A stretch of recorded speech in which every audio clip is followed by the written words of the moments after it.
E aí, beleza? Lendo a palavra bíblica do Evangelho segundo nos escreveu Lucas, leremos o capítulo 11. Senhor Deus e Pai, muito obrigado por essa rica oportunidade. Fica conosco o restante desse dia, o dia vindouro, com tudo neles há. Bem, temos no capítulo 11, 52 versículos, e diz do versículo 1 em diante: De uma feita estava Jesus orando em certo lugar. Quando terminou, um dos seus discípulos lhe pediu: Senhor, ensina-nos a orar, como também João ensinou aos seus discípulos. Então ele os ensinou: quando orardes, dizei: Pai, santificado seja o teu nome, venha o teu reino, o pão nosso cotidiano dá-nos de dia em dia, perdoa-nos os nossos pecados, pois também nós perdoamos a todo o quanto nos dever, e não nos deixes cair em tentação. Disse-lhes ainda Jesus: Quando dentre vós, tendo um amigo, e este for procurá-lo à meia-noite, e lhe disser: Amigo, empresta-me 3 pães, pois meu amigo, chegando de viagem, procurou-me, e eu nada tenho para lhe oferecer, e o outro lhe responda lá de fora, dizendo: Não me importunes, a porta está fechada, e os meus filhos comigo também já estão deitados. Não posso levantar-me para vos dar. Digo-vos que, se não se levantar para dar-lhes por ser seu amigo, todavia o fará por causa da importunação, e lhe dará tudo o que tiver necessidade.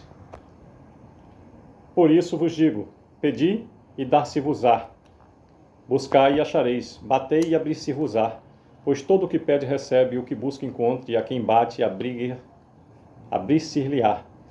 Qual dentre vós é o pai que, se o filho lhe pedir pão, lhe dará uma pedra? Ou se pedir um peixe, lhe dará em lugar de peixe uma cobra?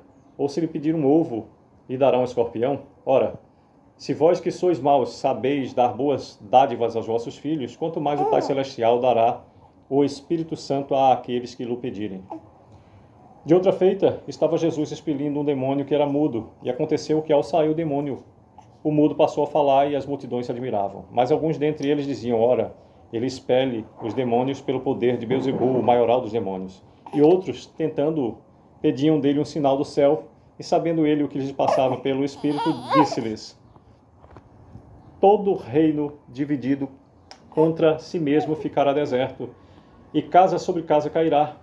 Se também Satanás estiver dividido contra si mesmo, como subsistirá o seu reino? Isto porque dizeis que eu expulso os demônios por Beelzebul.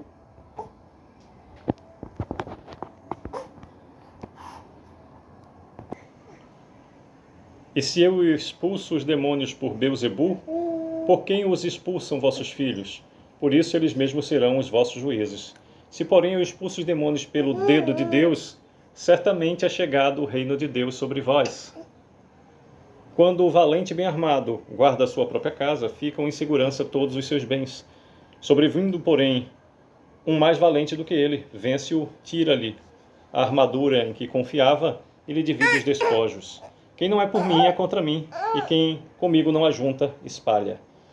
Quando o espírito imundo sai do homem, anda por lugares áridos procurando repouso, e não o achando, diz: Voltarei para minha casa, de onde saí.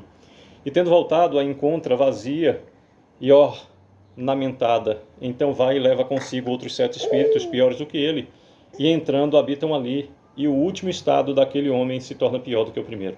Ora, aconteceu que, ao dizer Jesus estas palavras, uma mulher que estava entre a multidão exclamou e disse-lhes: Bem-aventurada aquela que te concebeu e os seios que te amamentaram.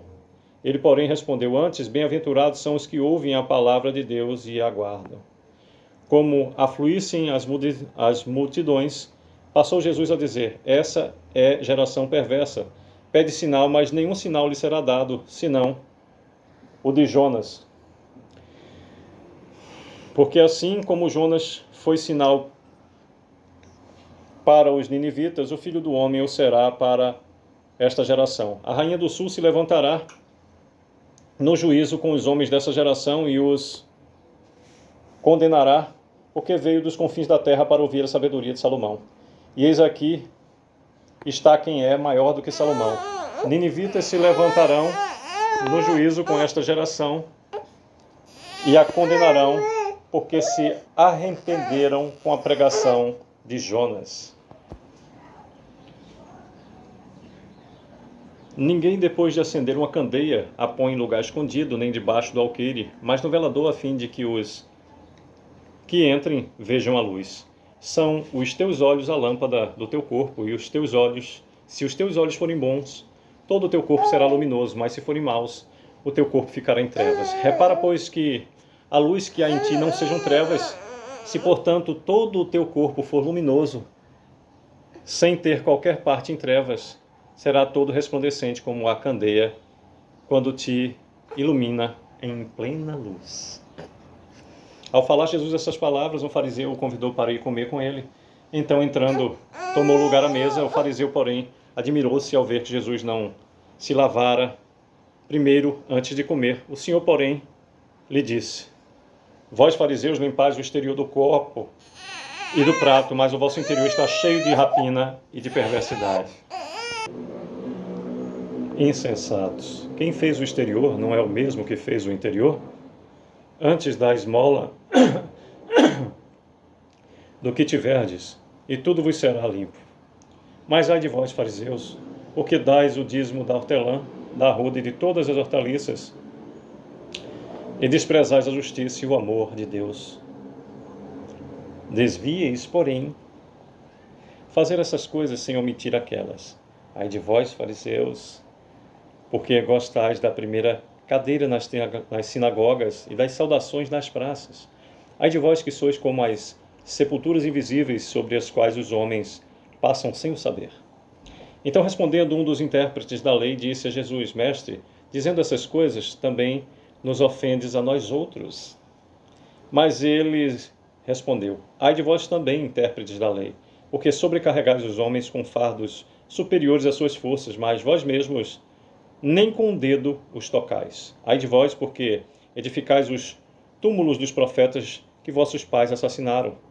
Assim sois testemunhas e aprovais com cumplicidade as obras dos vossos pais, porque eles mataram os profetas e vós lhes edificais os túmulos. Por isso, também disse a sabedoria de Deus: enviar-lhes-ei profetas e apóstolos, e a alguns deles matarão e a outros perseguirão, para que desta geração se peçam contas do sangue dos profetas derramado sobre a fundação do mundo, desde o sangue de Abel até o de Zacarias, que foi assassinado entre o altar e a casa de Deus. Sim, eu vos afirmo, contas serão pedidas a esta geração. Ai de vós, repetindo o último versículo 52 que nos diz: ai de vós, intérpretes da lei, porque tomaste a chave da ciência, contudo vós mesmos não entrastes e impedistes os que estavam entrando. Ato contínuo, já que este capítulo de Lucas, o 11 vai até o versículo 54, corrigindo, vai até o versículo 54. Saindo Jesus dali, passaram os escribas e fariseus a arguí-lo com veemência, procurando confundi-lo a respeito de muitos assuntos.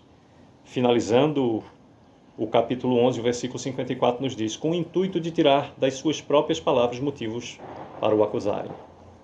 Pois bem, por meio desses 54 versículos,